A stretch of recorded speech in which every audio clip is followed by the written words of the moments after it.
YouTube. Alors ça fait très longtemps qu'on ne s'est pas retrouvés pour une vidéo make-up. Et donc aujourd'hui, comme vous l'avez vu dans mon titre, on va tester la Love Fest de chez Huda Beauty. Et donc pour une fois, je vais aussi vous montrer comment je fais mon teint. Donc on va pas perdre de temps, on y va, c'est parti, let's go. Alors du coup, au niveau du teint, on va commencer par le fond de teint bien évidemment. Donc actuellement, j'utilise le Super Matte de chez Yves Rocher. La teinte c'est beige sang, c'est ma teinte chez Yves Rocher depuis le début, ça n'a pas changé. J'applique toujours mon fond de teint avec une petite éponge. Voilà, c'est même pas un beauty blender, mais on s'en bat les steaks parce que le but c'est juste d'unifier la peau.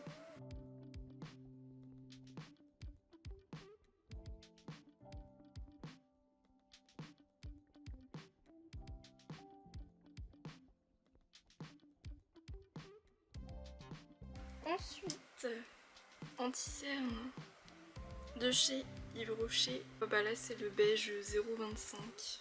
Voilà, et bah là c'est au moins mon 4e flacon, 5e flacon, je ne sais plus. Bref, si vous cherchez un anti-cerne naturel, Yves Rocher.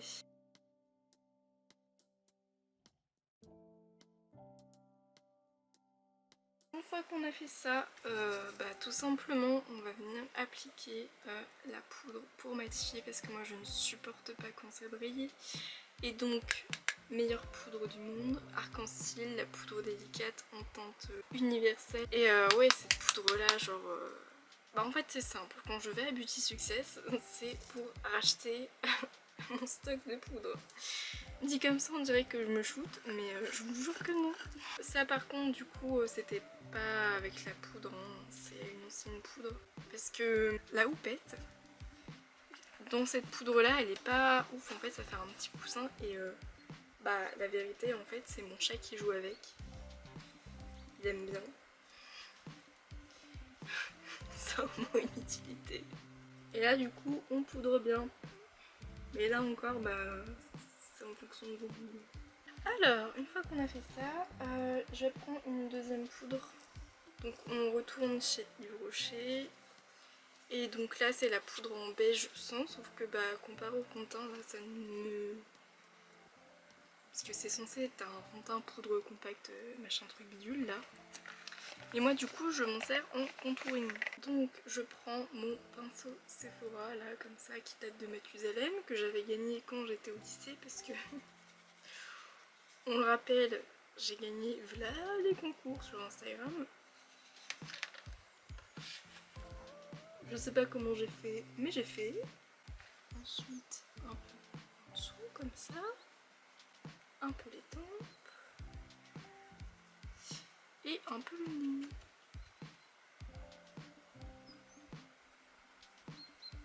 Hop, voilà, contouring fini. On va passer aux sourcils.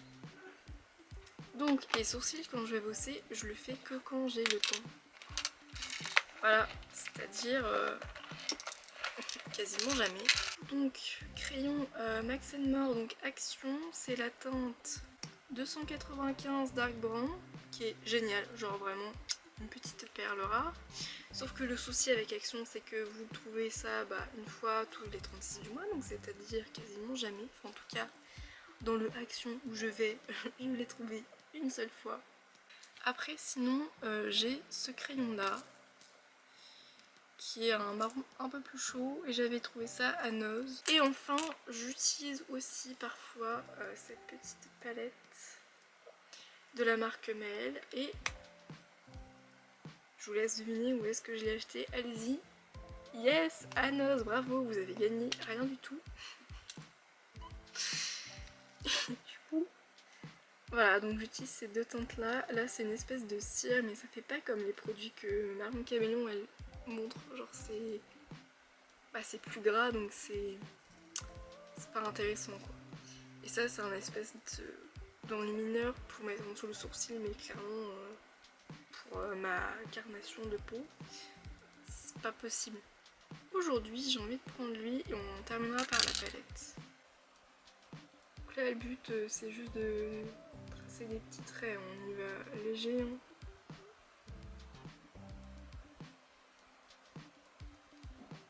Et là je vais re-estomper un chouïa. Je vais reprendre le goupillon Action.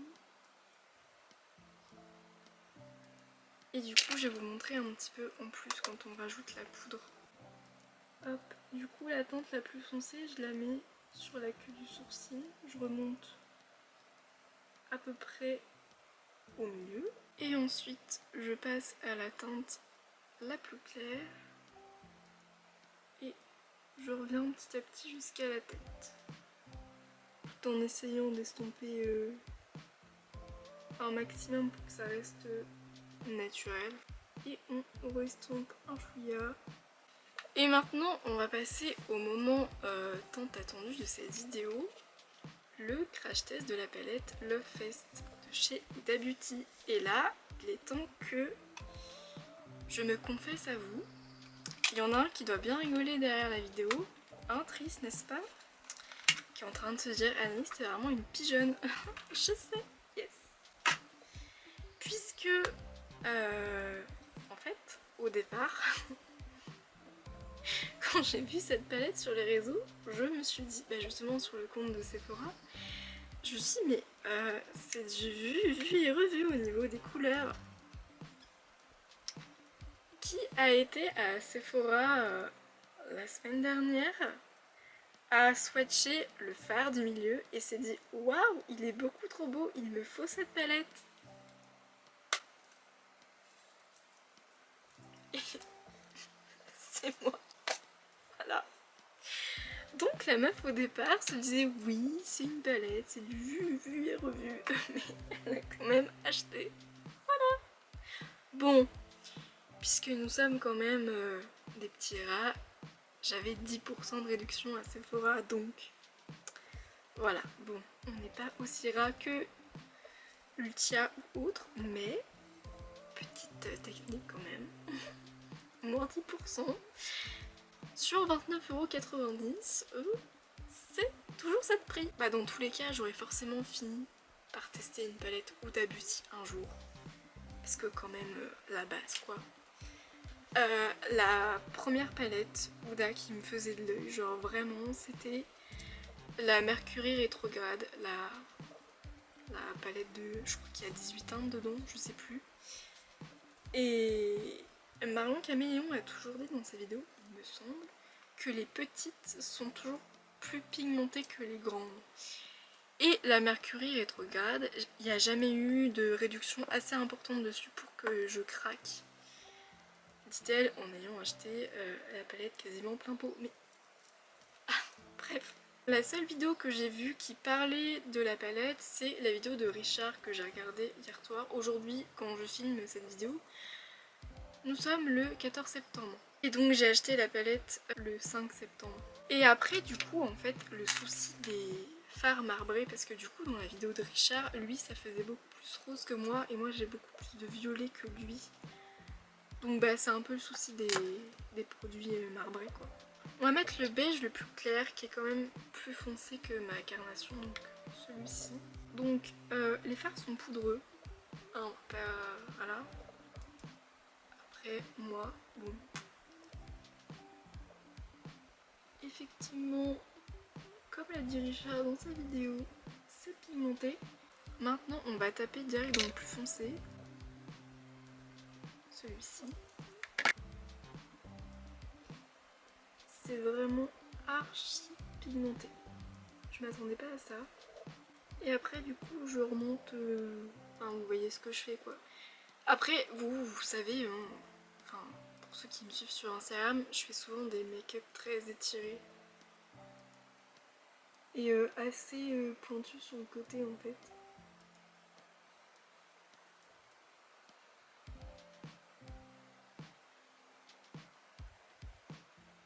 Là, du coup, on va essayer le fard marbré au pinceau. Je sais pas ce que ça va donner.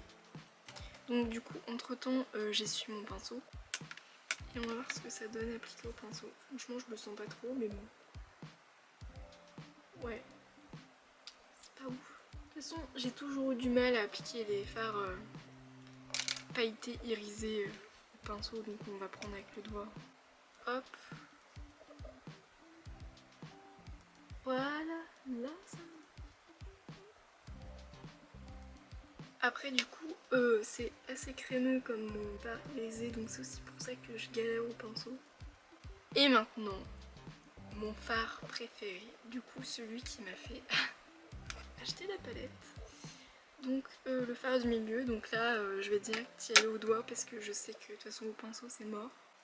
J'aime trop.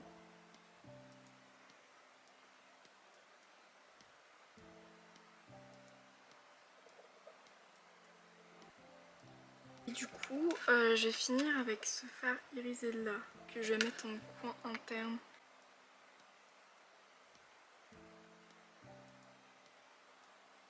Je suis redescendue jusque là. Je sais pas, en ce moment j'aime bien faire ça. Moi franchement j'aime beaucoup. Après j'ai quand même envie d'essayer un max de teinte, alors on va estomper le marron foncé avec le marron clair là comme ça. À la caméra il ressort vachement chaud, mais en vrai il est plus froid que ce que vous voyez en caméra. Oui bah en fait dans le pad il fait un peu genre marron froid, mais effectivement plutôt marron foncé. Marron chaud pardon. Du coup j'ai pas forcément eu la meilleure idée du monde en faisant ça. Mais c'est pas grave, on va repasser sur le marron foncé. Et bien les paillettes ça fait des chutes.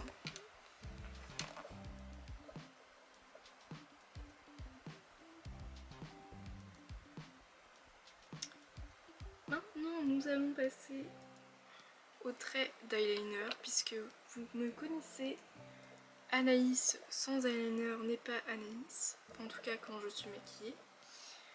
Donc actuellement j'utilise le Nocibé, le regard éclat extrême. Voilà, qui est un feutre avec une mine assez épaisse, mais que j'aime beaucoup.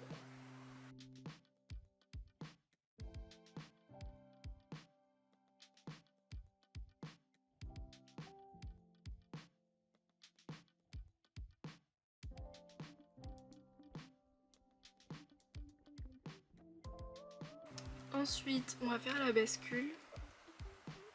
Donc juste je me pose comme ça et hop j'appuie.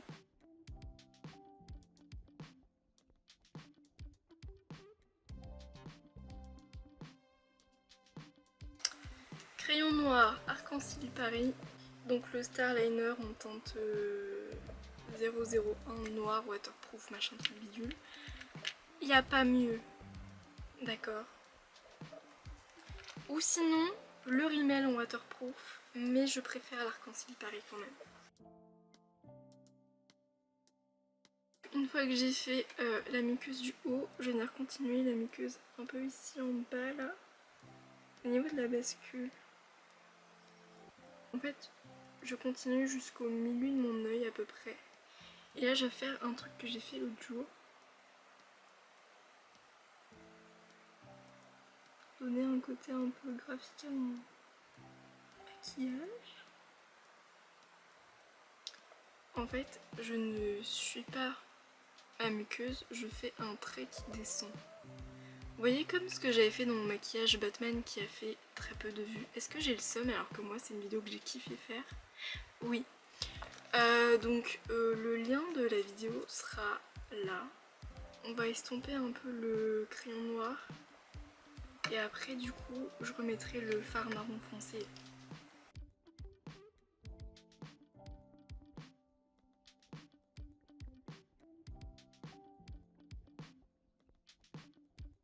Et là je prends un pinceau sans rien, mais c'est juste pour estomper.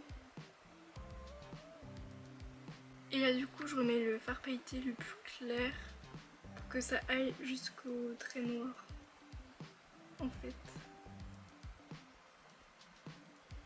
Ensuite mascara. Là encore vous allez me détester puisque celui que je vais utiliser n'existe plus. C'était le fil Stronger de chez Yves Rocher. Promis, je suis pas sponsor. Est-ce que je serai sponsorisée un jour là? Telle est la question. Enfin, peu importe la marque, hein, mais je dis ça dans le sens global, pas forcément pour Yves Rocher. En vrai de vrai, s'il y a une marque avec laquelle je kifferais travailler, c'est Arc-en-Ciel Paris, puisque Jusqu'à présent, il n'y a aucun des produits que j'ai testé chez eux qui m'a déçu. Du coup, c'est dommage que ce mascara n'existe plus parce qu'en vrai de vrai, genre, bah, j'aime bien. Du coup, bah c'est con parce qu'une fois que j'aurai fini, bah il sera fini et j'aurai le seum parce que je pourrais pas le racheter. De toute façon, il me reste encore 5 ou 6 mascaras à utiliser avant d'en racheter, donc en vrai de vrai, c'est bon, j'ai du stock jusqu'à 2030. Yes.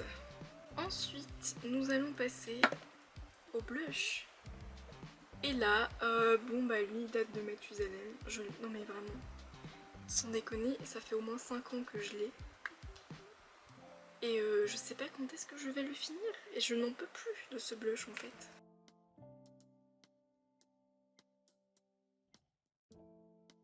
Et pour l'highlighter, on retourne chez Arc-en-Ciel Paris. Et du coup c'est la teinte 001 Perle de Rose.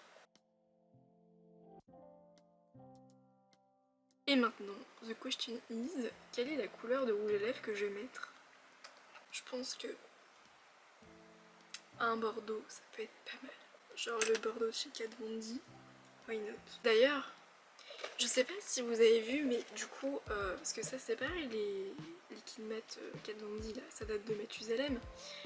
Ils les ont reformulés, du coup, quand j'ai acheté la palette, la Huda, la semaine dernière, j'ai testé les nouveaux et je me dis, bah... ça c'était quand même pas mal. Même le packaging j'aime pas du tout, ça fait une espèce de forme un peu en croix et je trouve c'est chiant. Enfin bref, ça c'est, je trouve c'est plus beau. Du coup c'est la teinte Daewoo.